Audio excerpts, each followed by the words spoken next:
मुरबाड विधानसभा मतदारसंघातून पुन्हा एकदा महायुतीचे उमेदवार किसन कथोरे हे प्रचंड मताधिक्याने विजयी झालेले आहेत। विजयानंतर स्वतः किसन कथोरे आपल्यासोबत आहेत। काय सांगाल कथोरेजी, काय पहिली प्रतिक्रिया आहे? विधानसभेची निवडणूक आज पार पडली, निकाल मनासारखा लागला। जनतेने, सर्वसामान्य जनतेने खऱ्या अर्थाने विकासाला मत दिलं आहे आणि निश्चितपणे त्या विकासाला बांधील राहून 5 वर्ष पुन्हा एकदा मतदारसंघाच्या विकासाची दिशा बदलेल आणि वेगळ्या प्रकारचे प्रकल्प मतदारसंघात आणण्यात यशस्वी होईल। या निवडणुकीत काही अदृश्य शक्तीसुद्धा काम करत होत्या विरोधामध्ये।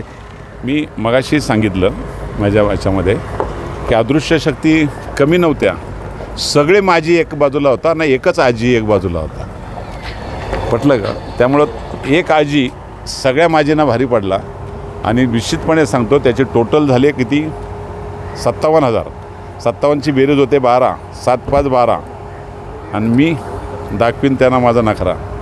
शेवटचा प्रश्न, तुमच्या सगळे जे तुमचे मतदार आहेत मतदारसंघातले, सगळ्यांना अपेक्षा आहे यावेळी मंत्रिपदाची, काय तुमचं म्हणणं आहे?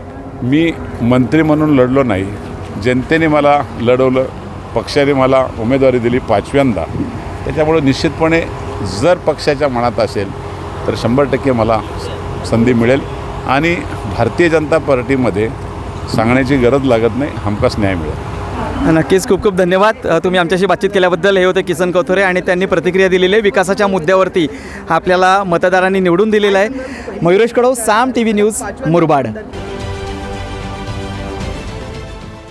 देश विदेशातील प्रत्येक घडामोडींचे लाईव्ह अपडेट मिळवण्यासाठी आता साम टीव्हीच्या सर्व सोशल मीडिया प्लॅटफॉर्मला लाईक, फॉलो आणि सबस्क्राईब करा। तसंच सर्व नोटिफिकेशनसाठी बेल आयकॉन प्रेस करायला विसरू नका।